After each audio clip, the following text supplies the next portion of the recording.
Si pueden abrir su Biblia, por favor, en Ageo. Es uno de los 12 profetas menores, se le dice, ¿verdad?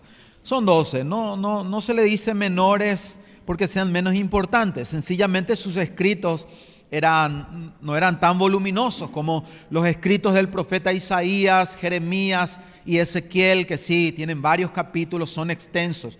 Estos profetas menores escribieron más corto, pero su mensaje es bomba atómica, ¿sí? Era una bomba atómica realmente. Me acompañan entonces en Ageo. Está antepenúltimo se diría. Después de Ageo está Zacarías, después ya viene el último libro del Antiguo Testamento, que es Malaquías. ¿Ok? Una vez más, la cordial bienvenida para la gente que nos está visitando. En mi caso, este fin de semana nos fuimos a visitar a mis padres en Villa Hayes y a mi nena le agarró una gripe y en estos casos a veces no le sacamos tanto, ¿verdad?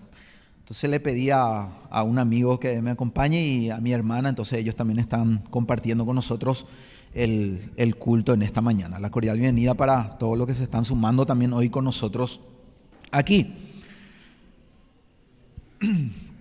Como mencioné en la oración, cada vez que yo me voy a parar aquí, preparo en mi casa el mensaje, ¿verdad? Oro en la semana del que el pastor me dice, ya estoy pensando de manera más concentrada qué voy a predicar, ¿verdad? Después me meto con mi Biblia, de repente viene un pasaje de la Escritura y eso me atrapa, entonces digo, este es, ¿verdad? Y lo medito, lo estudio, pregunto al Señor cuál es el enfoque, Señor, para nosotros, ¿verdad? Pero siempre me pasa que cuando me paro allá atrás mientras cantamos y les miro y digo, somos tan diferentes, tenemos necesidades diferentes, circunstancias diferentes. ¿Cómo yo puedo hoy darle una palabra de Dios que sea significativo? Y la verdad es que la conclusión es siempre la misma. Si no es el Espíritu Santo hablándonos, no hay hombre que pueda hacerlo, porque Él te conoce, Él sabe lo que estás pasando y sabe lo que vos necesitas. Pero sí debo animarte a que prestes mucha atención, porque la palabra es para nosotros como iglesia, como pueblo, como congregación. Esta palabra es para nosotros, pero tiene también algunos puntos personales. Y en medio de todo esto hay uno que es para vos, de forma específica. Puede ser una palabra, un versículo, quizás yo no lo explique exactamente como vos lo necesitas, pero esa palabra se va a aferrar a tu corazón y se van a desencadenar en tu mente entendimiento, ¿verdad? Esa palabra lleva contigo en forma personal, pero agarrar toda la enseñanza como para aprender y encontrar nuestro lugar en esta palabra. ¿Se entiende? Bueno, muy bien. Te leo algo que encontré por ahí y creo que se expresa muy bien. Le puse un título a este mensaje, se puede ponerles varios, pero en este caso puse ordenando prioridades, recuperando la bendición. Ordenando prioridades, recuperando la bendición. Dice este escrito, las presiones de la vida, las demandas, las expectativas, las tareas exigen por todos lados y agreden nuestros planes. Haz esto, dice alguien por ahí, tienes que estar aquí, termina eso, llámalos. Parece como si todo el mundo quisiera algo de nosotros. Quiere su porción de la torta, de nuestro tiempo, de nuestro dinero, de nuestra energía, de nuestros talentos. Demanda, ¿verdad? La vida demanda y demanda de nosotros tanto, ¿verdad? La familia pide su parte, el jefe también, la escuela, la iglesia, el club y la lista sigue, ¿verdad? Pronto nos quedamos como con muy poco que dar. Se nos agota la energía y el tiempo. Nos encontramos corriendo por la vida, atendiendo las cosas necesarias, lo inmediato, lo urgente. Muy a menudo lo importante lo dejamos atrás, empolvado, por ahí. La cuestión no es el volumen de demandas. O sea, la cuestión no es que tengo demasiadas cosas. No tengo tiempo porque tengo demasiadas cosas. No, ese no es el centro. Ese no es el problema principal. Es cierto, hay mucho. Y como ya les leí, parece que todo nos exige tiempo, dinero, energía, atención, ¿verdad? Pero no se trata del volumen de la demanda, ni de la capacidad para organizarnos. Quizás una vez decimos, bueno, tengo tantas cosas que tengo que organizarme y no encuentro la forma de organizarme para poder cumplir con todo lo que tengo encima, ¿verdad? No pasa por ahí cuando uno es sincero. Cuando uno se detiene y seriamente piensa, no pasa por la cantidad de cosas que nos demandan por ahí, ni que yo no sea capaz de organizar mi tiempo. ¿Saben dónde suele estar el inconveniente? Que no definimos bien nuestros valores. ¿Qué es valioso para nosotros realmente? En otras palabras, ¿qué es realmente importante para nosotros? ¿Qué es realmente importante para nosotros? Dice, nuestros valores y prioridades se reflejan en la manera en que utilizamos nuestros recursos. Porque a veces nosotros decimos, mi familia es importante para mí, pero en la práctica, totalmente otra cosa se muestra. Mi matrimonio es importante para mí, dicen algunos, pero en la práctica, mis padres son importantes para mí.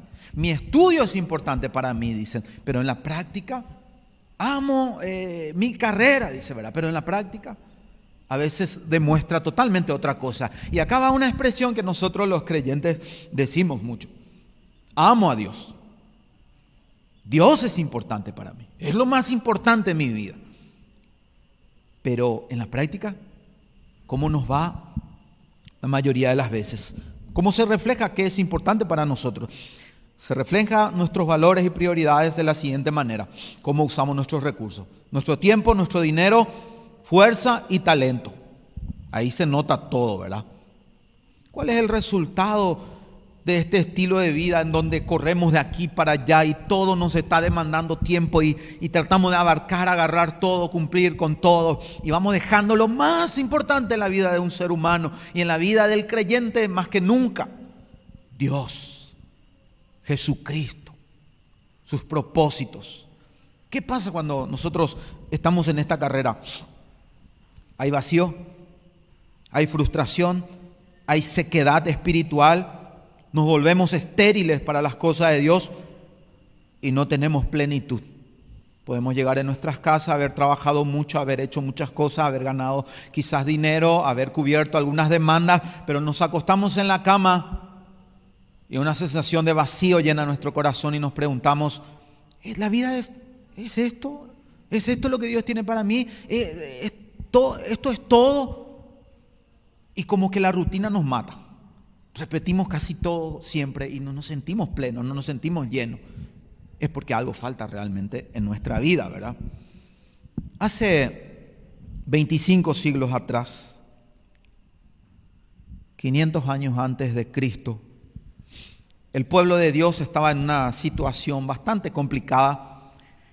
Habían pasado 70 años lejos de su tierra, fueron arrasados por el imperio, primero el imperio asirio arrasó una parte y después vinieron los babilonios y en 3 etapas llevaron al pueblo de Dios cautivo. Primera etapa llevaron lo mejor que tenían, sus mejores jóvenes, los más capacitados, llevaron gente, ¿verdad? En el año 607 antes de Cristo.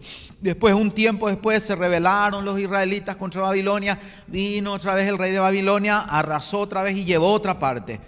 Y por último se le dio otra la oportunidad de quedarse ahí. Y se volvieron a rebelar. Y ahí ya vino el imperio babilónico y arrasó con todo, destruyó todo, destruyeron el templo, llevaron absolutamente todo, cumpliéndose así varias profecías. En donde Dios le había dicho muchas veces a través de muchos profetas, gente, mediten cómo están delante de Dios. Analicen cómo están delante de Dios. Hemos dejado la ley de nuestro Dios. Hemos abandonado a Dios y nos hemos ido detrás de otros dioses, detrás de ídolos. Y nuestras manos están llenas de sangre, le dice en otro lugar. Nuestros labios están llenos de maldad y de iniquidad. Nuestros pensamientos son como huevos de víboras, le dice en otra parte. Estamos mal delante de Dios. Y si no nos arrepentimos, Dios va a traer juicio sobre nuestra vida. Una y otra vez. Hasta le dio detalles. Bueno, va a venir el imperio asirio, van a venir los babilonios y les va a llevar cautivos si ustedes no cambian su conducta.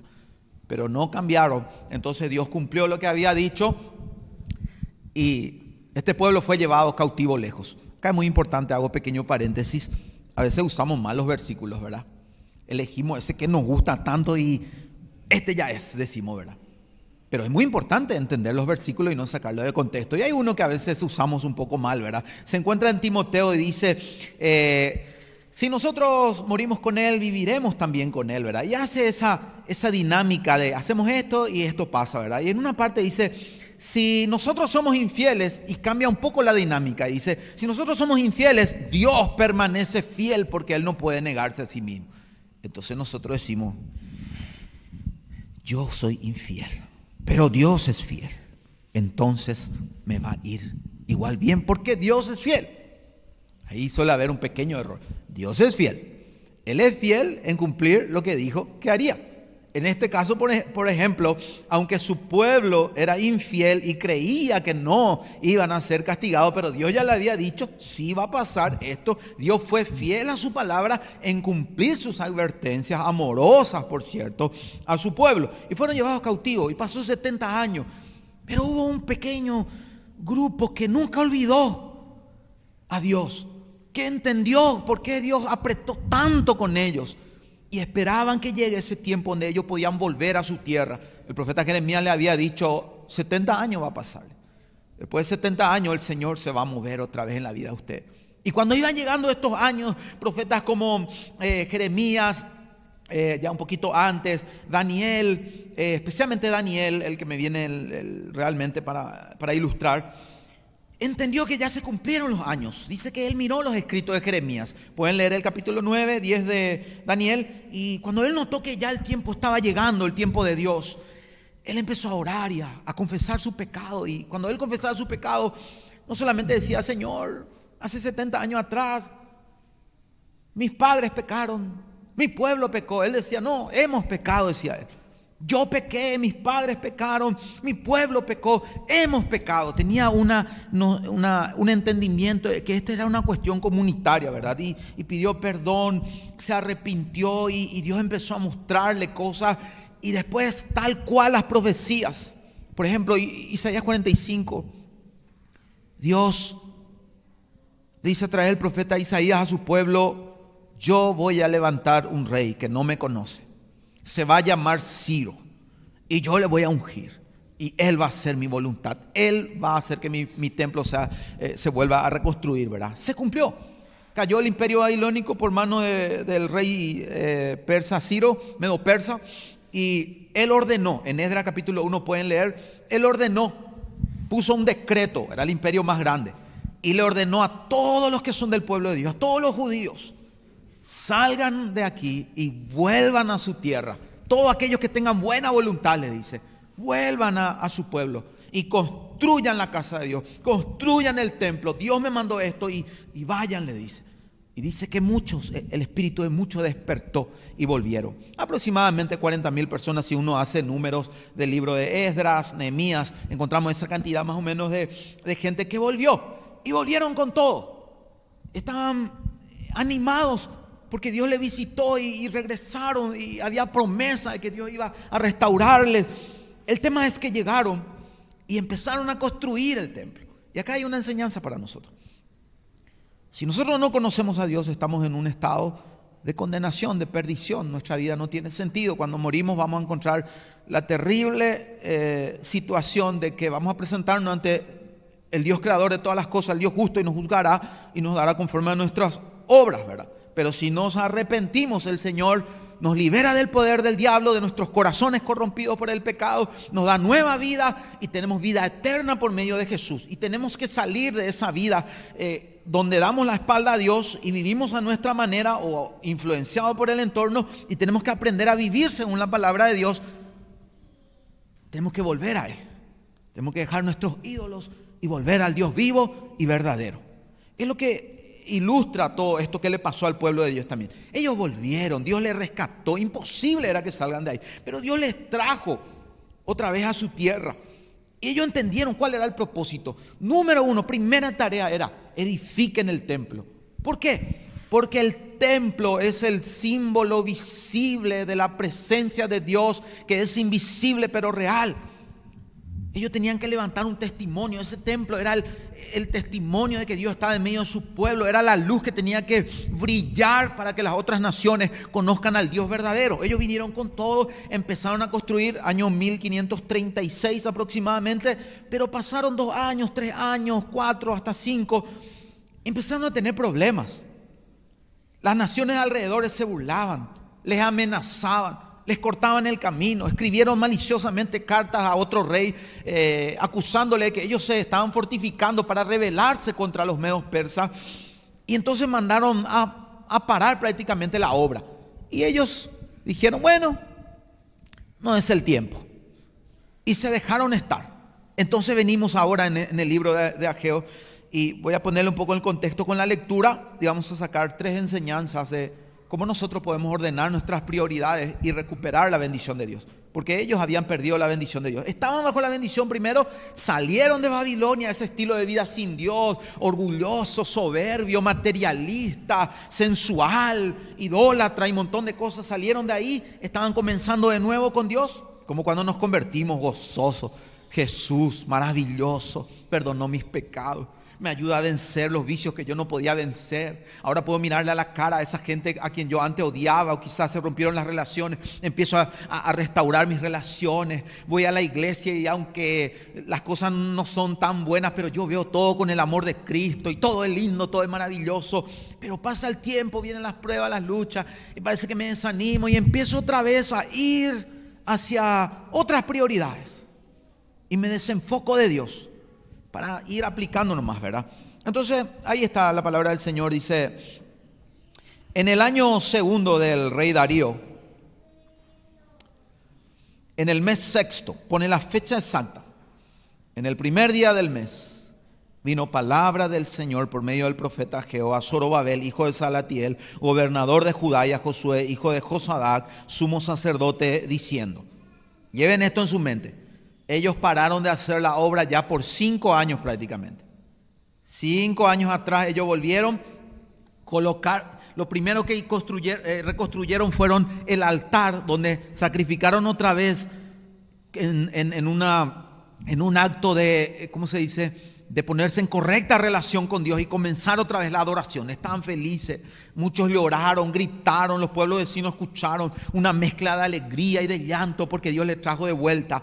Después vinieron los problemas, pararon y 5 años después, en este tiempo preciso que nos muestra la Escritura, viene una palabra de Dios. ¿Y cuál es la palabra de Dios? Viene a dos autoridades específicas primeramente, al gobernador Zorobabel y al sumo sacerdote. Uno se encargaba de la cuestión administrativa del pueblo y el otro de las cuestiones espirituales, así por decirlo. Y dice, así ha hablado el Señor de los ejércitos, diciendo, este pueblo dice, no ha llegado aún el tiempo de que la casa del Señor sea reedificada. Entonces vino palabra del Señor por medio del profeta Ageo, la segunda vez que menciona lo mismo, diciendo, ¿es para vosotros tiempo? ¿Para vosotros de habitar en vuestras casas artesonadas y esta casa está desierta? Pues así ha dicho Jehová de los ejércitos, meditad bien en vuestros caminos, sembráis mucho y recogéis poco. Coméis y no os saciáis, bebéis y no quedáis satisfechos, os vestís y no os calentáis.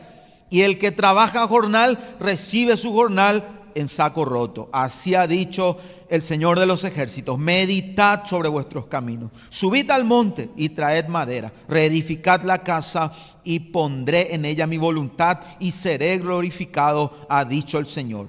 Buscáis mucho y halláis poco. Y encerráis en casa y yo lo disiparé en un soplo. ¿Por qué? Dice Jehová de los ejércitos, por cuanto mi casa está desierta y cada uno de vosotros corre a su propia casa. Por eso se detuvo de los cielos sobre vosotros la lluvia y la tierra detuvo sus frutos. Y llamé la sequía sobre esta tierra y sobre los montes, sobre el trigo, sobre el vino, sobre el aceite, sobre todo lo que la tierra produce, sobre los hombres y sobre las bestias y sobre todo trabajo de manos. Y oyó, qué bueno, qué buena reacción ante la palabra de Dios. Y oyó Zorobabel, hijo de Salatiel, y Josué, hijo de Josadac, sumo sacerdote, y todo el resto del pueblo, la voz de Jehová su Dios y las palabras del profeta Ageo, como le había enviado Jehová su Dios. Y temió el pueblo delante de Dios. Entonces Ageo, enviado de Dios, habló por mandato del Señor al pueblo diciendo, yo estoy con vosotros, dice el Señor. Y despertó el Señor el espíritu de Zorobabel, hijo de Salatiel, gobernador de Judá, y el espíritu de Josué, hijo de Josadac, sumo sacerdote, y el espíritu de todo el resto del pueblo. Y vinieron y trabajaron en la casa de Jehová de los ejércitos, su Dios. Y en el día 24 del mes sexto, en el segundo año del rey Darío, arrancaron otra vez el trabajo. Antes de compartir con ustedes 3 cosas que tenemos que hacer según este texto para ordenar nuestras prioridades, viviendo la voluntad de Dios y garantizar la bendición de Dios en nuestra vida. Creo que es importante también que les lea el capítulo 2 entero, deberíamos de leer, pero esto va a quedar como tarea para ustedes. Pero en el versículo 15, dice, y ahora, 2:15, y ahora pues meditad en vuestros corazones de este día en adelante, antes que pongan piedra sobre piedra en el templo de Jehová. Antes que sucedieran estas cosas, venían al montón de 20 efas, y había 10. Venían al lagar para sacar 50 cántaros, y había 20. En síntesis, no había buena producción. Os herí con viento solano, con tizoncillos y con granizos en toda la obra de vuestras manos, mas no os convertisteis a mí, dice el Señor. Meditad en vuestro corazón desde este día en adelante, desde el día 24 del noveno mes, desde el día en que se echó el cimiento del templo del Señor. Meditad en vuestro corazón. Y un poquito más abajo dice, mas desde este día os bendeciré. En síntesis le dice, antes que ustedes escucharan mi voz a través del profeta Ageo, antes que ustedes meditaran bien en cómo estaban llevando su vida, antes que ustedes tomen la decisión por fin de accionar y volver a lo que es prioridad, Dios, su casa. Antes de eso ustedes tenían problemas con su economía, tenían problemas en cuanto a los resultados de sus esfuerzos, pero ahora marquen en su calendario. El día 24 del mes noveno, marquen ahí pongan una X, el día 24, porque esa fecha va a ser importante, porque desde este día yo les voy a bendecir, le dice el Señor. Hoy comienza el día de la bendición para ustedes, porque ellos se pusieron, como se dice, las pilas para obedecer al Señor, ordenaron sus prioridades y empezaron a trabajar. Tres cosas lleven con ustedes en cuanto a enseñanza. Y esto tanto quiero ponerle contexto para aplicar, ¿sí? Una aplicación cercana a nosotros ahora es que estamos entrando prácticamente en un proyecto por el cual se ha orado mucho, que es construir una casa de oración, un lugar donde podamos congregarnos, invitar a la gente, movilizarnos como iglesia para aprender, adorar y un montón de cosas. Estamos prácticamente encaminándonos a eso, y es construir también una casa, ¿verdad? Entendamos claramente que en la Biblia, casa, un templo físico ya pasó su época. Cuando vino Jesús, terminó eso. Ahora hay 2 casas que tenemos que construir nosotros. 2 lugares donde Dios quiere vivir, morar, manifestarse, dejar un testimonio a la humanidad de la grandeza de su santidad, de su amor, de su gloria, de su misericordia, de su compasión, de su poder. ¿Cuáles son esas 2 casas? 1, la Biblia dice que nosotros somos templo del Espíritu Santo. Y juntos, segunda imagen, dice que somos piedras vivas, que estamos construyendo un templo donde habita Dios. O sea, uno personalmente es casa de Dios, debe trabajar en crecer espiritualmente, ser esa morada del Espíritu. Pero la iglesia es la otra casa que debemos edificar. Debemos traer nuevos ladrillos. Están por ahí, necesitan escuchar el Evangelio. Cuando conozcan a Jesús, ellos son nuestros hermanos y entran a construir ese templo glorioso que es la iglesia del Dios viviente. Debemos aprender junto a la palabra, debemos alentarnos en amor, debemos apoyarnos, debemos animarnos de toda la manera posible, colaborar en esta obra de edificar la casa del Señor, que es la iglesia del Señor. Y nosotros personalmente debemos levantar un testimonio en nuestro hogar, en nuestro vecindario, en nuestro estudio, donde la gente vea a Dios y no le quede duda de que hay algo diferente en nosotros. Y nosotros poder decirle, es Cristo, es Cristo, es Cristo. Como iglesia, Paraguay debe saber que la iglesia es genuina, es verdadera, porque Dios se manifiesta en nosotros y a través de nosotros. ¿Se entiende? Bueno, esto es para ir aplicando en nuestras vidas. ¿Cuáles son las 3 cosas que debemos hacer? Número 1, meditar en nuestros caminos. ¿Se dieron cuenta cuántas veces mencioné en el texto esta exhortación? Meditad en vuestros caminos. Es como que Dios nos dice, para un rato, sentate, pensá en tu vida. ¿Qué estás haciendo con tu tiempo, con tu dinero, con tu talento? ¿Qué estás construyendo? ¿Qué resultado te trae? ¿Cómo te sentís? ¿Qué pasa contigo? Pensá en esto, meditad.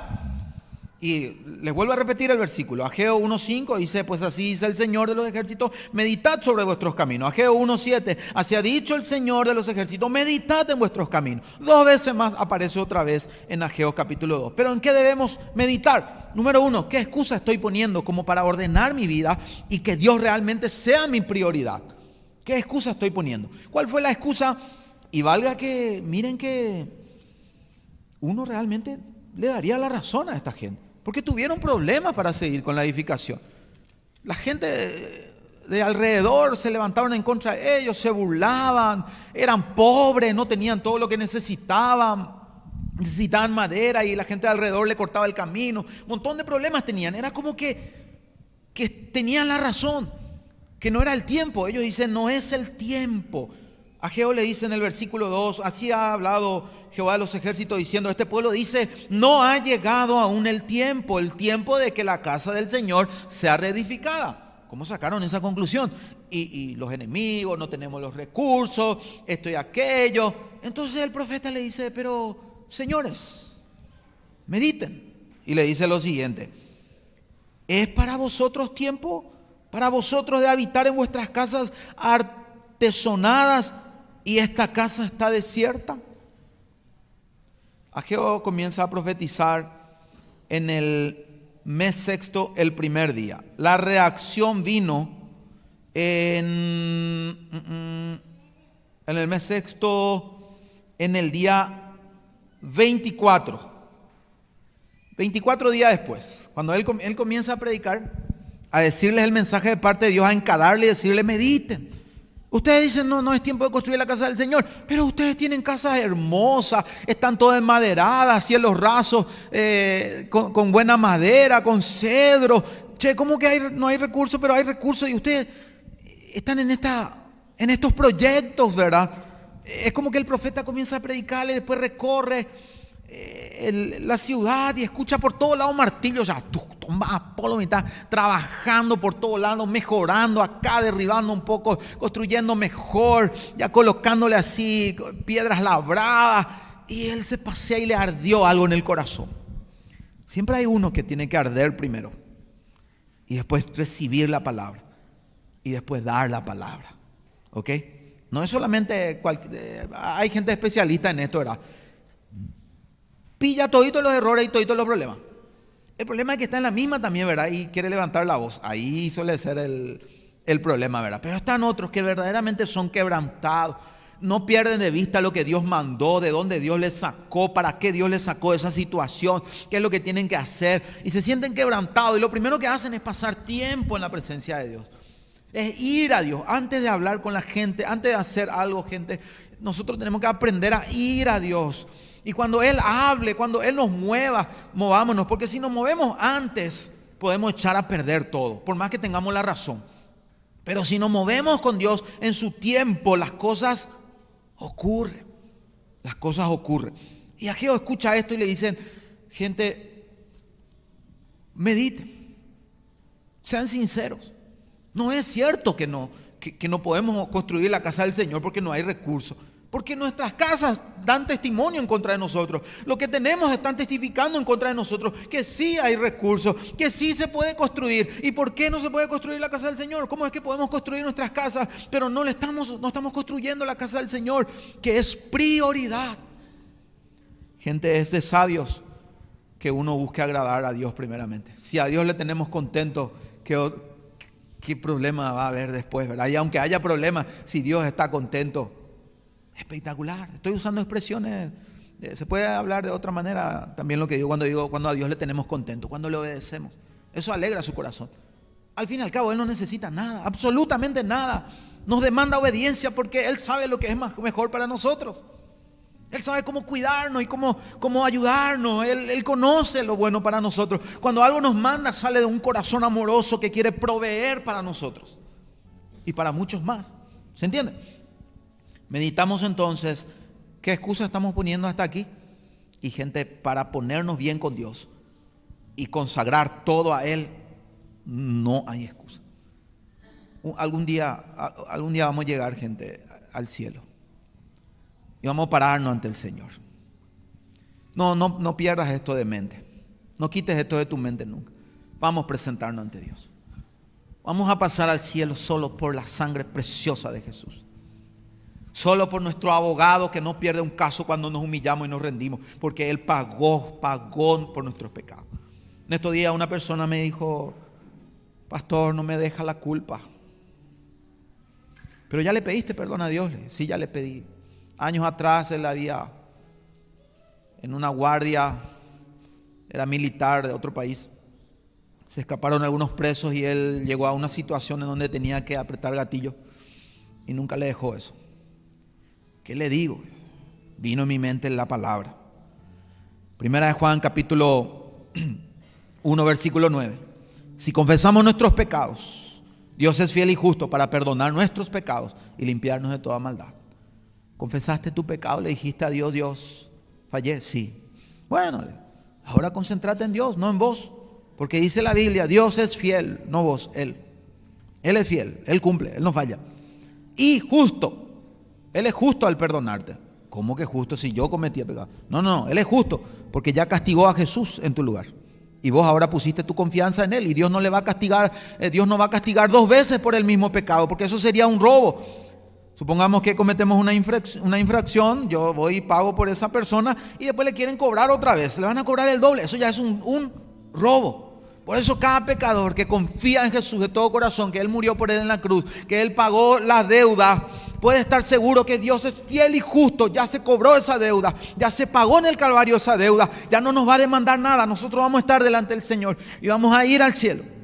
Pero creo que va a haber, esto puede ser una herejía, gente, que Dios me perdone y ustedes también. Creo que va a haber una fracción de segundo ahí donde somos salvos. Pero qué pena que desde que conocí a Jesús y los años de vida que Dios me permitió seguir viviendo, haya gastado mi vida, mi energía y mi dinero en algo que iba a quedar allá en la tierra y que ahora acá en el cielo ya no necesito. No tiene valor. A la luz de la eternidad no tiene ningún valor. Entonces, gente, ¿qué es valioso para Dios? Debemos preguntarle. Y aunque perdamos todo acá, que sea para su gloria, espectacular. Y aunque Él nos llene de todo, es para su gloria, espectacular. No estamos corriendo tras lo que va a terminar, estamos corriendo detrás de aquello que va a permanecer para siempre. Dios, el Evangelio y la gente que responde al Evangelio, para siempre. ¿Se entiende? Meditemos entonces. ¿Qué excusa estamos poniendo para ordenarnos, para despertar? Yo creo que una de las cosas que me agarró mi espíritu, digamos, y le decía a Dios: despiértame con tu palabra. Despiértame como despertaste a Zorobabel, sacúdeme. Ese día atrás estábamos orando y es como que hay también círculos en nuestras vidas y a veces parece que queremos ir más y no podemos. Y llegamos a un punto donde otra vez oramos con mi señora y le dijimos: Dios, hágase tu voluntad, Señor. No hagas caso a lo que yo quiera. Aunque yo patalee, aunque yo llore, aunque me queje, aunque te diga: Dios, basta, no me hagas caso. Mi voluntad está rendida, está entregada. Es tuya, hacer la tuya, no la mía, porque yo la voy a echar a perder. Tenemos que llegar a ese punto otra vez. Cuando le decimos a Dios: Dios, no me escuches.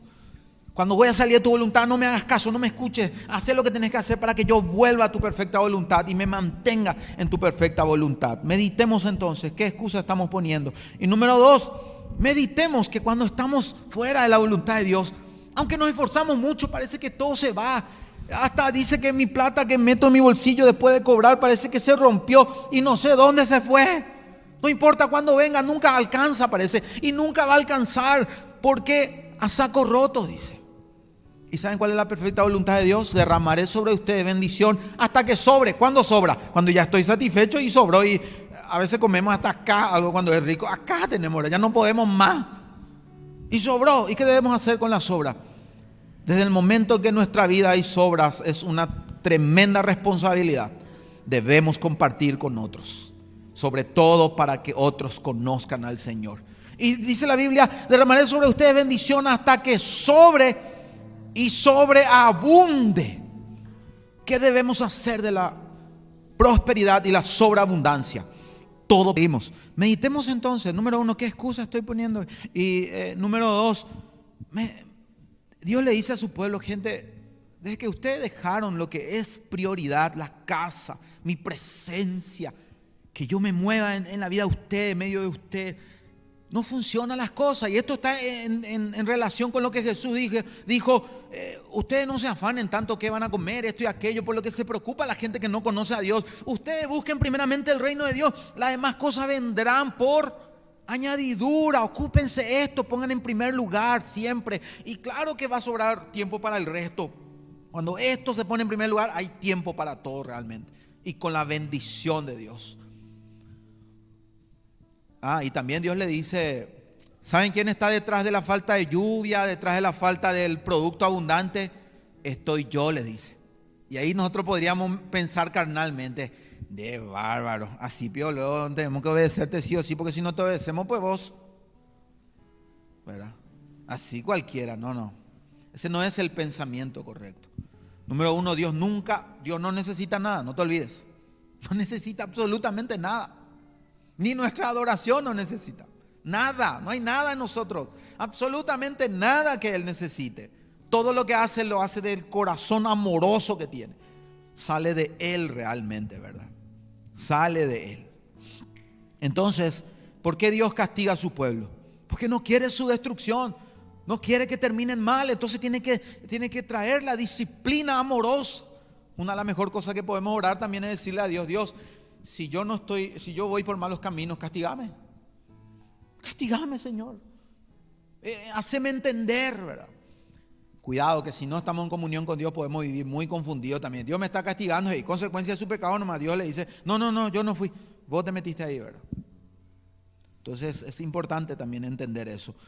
Número 1, entonces meditemos bien en qué excusas ponemos y también de que nuestros esfuerzos no tienen sentido, es vano cuando no estamos en la voluntad de Dios. Y número 2, lo que siempre estamos escuchando y lo que la palabra nos exhorta y nos anima. Y quizás no sea tu caso, quizás vos estés bien, lleno de paz, lleno de la presencia de Dios, caminando bien con Él. Espectacular. Pero si algo falta, entonces la palabra de Dios siempre nos está dando ese empujoncito, esa exhortación.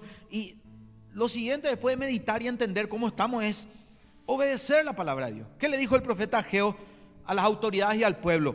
Suban al monte, traigan madera, reedifiquen la casa y yo me complaceré en ella. Y gente, del momento que nosotros nos disponemos a buscar a Dios y empezamos a accionar en la voluntad de Dios, Dios se complace. Y es como que Dios nos dice, marca tu calendario. Ese día que decidiste obedecer a Dios de todo corazón y no vas a volver atrás, marcar, porque ahí empieza tu bendición.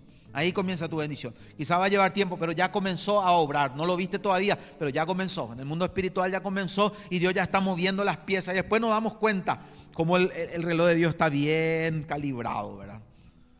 Obediencia a la palabra de Dios. Y por último, después de meditar, y ahora ya entendemos y escuchamos la voz de Dios, porque Dios te va a hablar en forma muy personal y como iglesia también nos habla, y cuando nos habla tenemos que responder y obedecer. Por cierto, esta expresión, subid al monte, traigan madera y reedifican mi casa, también tiene su simbolismo, ¿verdad? Quizás para vos signifique otra cosa eso ahora, pero generalmente subir al monte es subir a estar con Dios.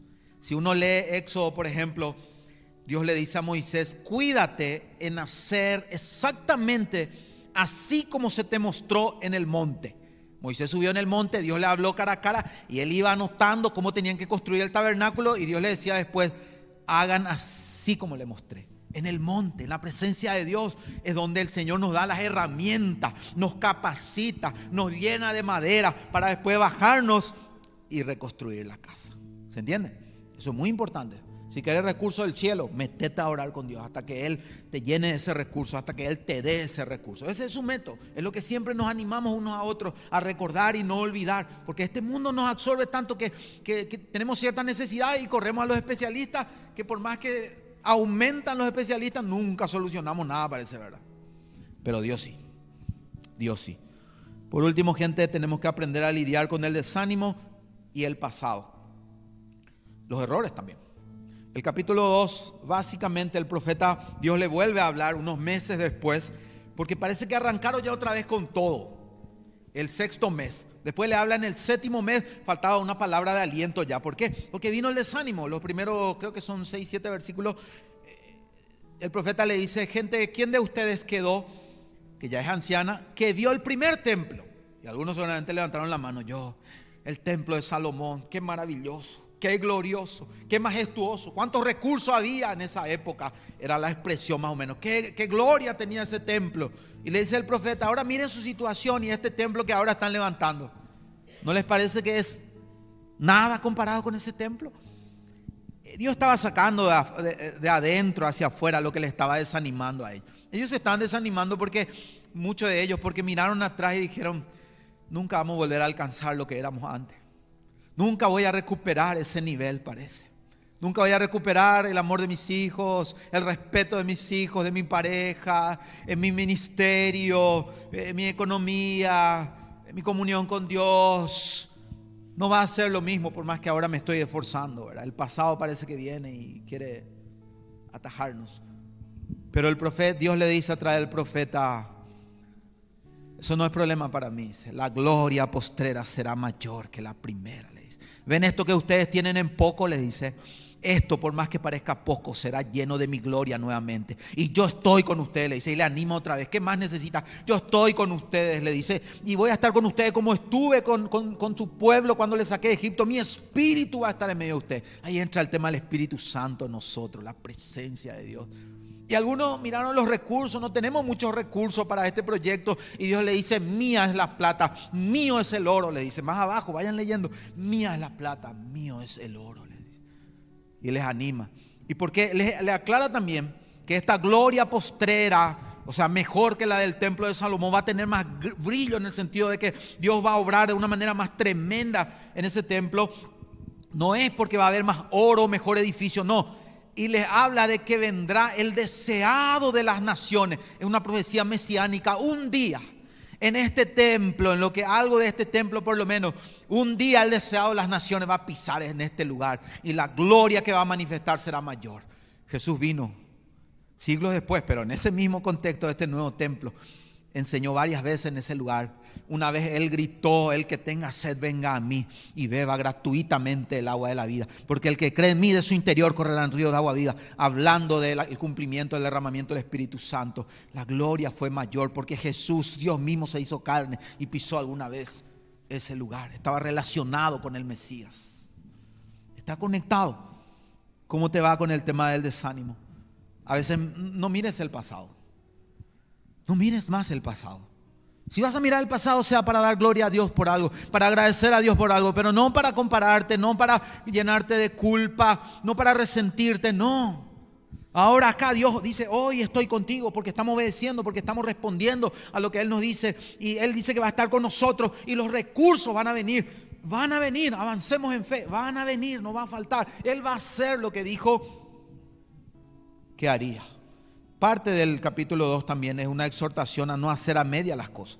Usa un ejemplo de la ley, la aplicación de la ley. Y le dice: gente, puedes tener 99% de agua pura, pero si le echas una gotita de la cloaca, va a contaminar tu agua.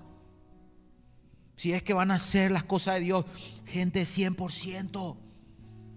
Decisión 100%. Porque arreglar todo 100% no todavía. Pero la decisión y el corazón que ella diga 100% para Dios. El resto el Señor va a ayudarnos por el camino. ¿Se entiende? Cerramos aquí. ¿Qué es prioridad para ti? Demuéstralo. Decídelo de corazón. Y el Señor te dirá: estoy contigo, me agradas. Pero Señor, no soy perfecto. No, pero tu corazón clama por mí, tu corazón está dispuesto a obedecerme. Pero Señor, soy tan pocas cosas. No, yo estoy contigo. La gloria postrera será mayor que la primera. Pero tengo tan poco, Señor. Mía es la plata, mío es el oro. Anota en tu calendario: hoy es día que comienza tu bendición, porque hoy tu corazón decide poner a Dios en primer lugar y las cosas de Dios en primer lugar. Y mis problemas, yo te bendeciré. Yo te bendeciré. Padre, gracias por tu palabra. En el nombre de Jesús, Señor, pedimos que esta palabra que hemos analizado hoy juntos dice tanto, Señor, que pueda seguir moviéndose en nuestra mente, en nuestro corazón, hasta que vamos a alinearnos a esta palabra, Señor. Haz con nosotros lo que hiciste con Zorobabel, Josué y el resto del pueblo. Dice que tú despertaste el espíritu de ellos y ellos volvieron, Señor, a construir esa casa. Entraron en medio de ese escombro, en medio de lo que dejó la destrucción, y empezaron a mover los ladrillos, empezaron a traer su granito de arena, y tú te moviste, Señor, tú te moviste, Señor. Padre, nosotros nos levantamos, Señor, en esta hora de la situación en que estamos. Y reconocemos, Señor, que muchas veces nos hemos desenfocado y hemos cambiado nuestras prioridades, Señor, quitándote a ti del lugar que te corresponde, el primero, el único. Pedimos perdón, Señor, y pedimos nuevamente que nos ayudes a enfocarnos en ti, enfocarnos verdaderamente en tu reino, Señor, porque queremos y debemos y vamos a construir tu casa, Señor, nuestra vida, nuestro carácter, nosotros somos el templo, Señor, de tu Espíritu, Padre, y trabajaremos en crecer, Señor, en nuestra vida de comunión contigo, y lucharemos por tu amada iglesia, Señor, como parte de tu iglesia, para que tu iglesia sea edificada, Señor, y el mundo reciba un poderoso testimonio, la gloria postrera, Padre. La primera, cuando se derramó tu Espíritu sobre los 12 discípulos y los otros, fue glorioso, Señor, pero antes de que tú te manifiestes, Señor, en las nubes para llevar a tu pueblo, esta gloria postrera, Señor, será mayor, Padre. Yo creo eso, Señor. Creemos eso y queremos ser parte y nos rendimos a ti, Señor. ¿Por qué no nos ponemos de pie e invocamos la bendición de Dios sobre nosotros, sobre nuestra familia, sobre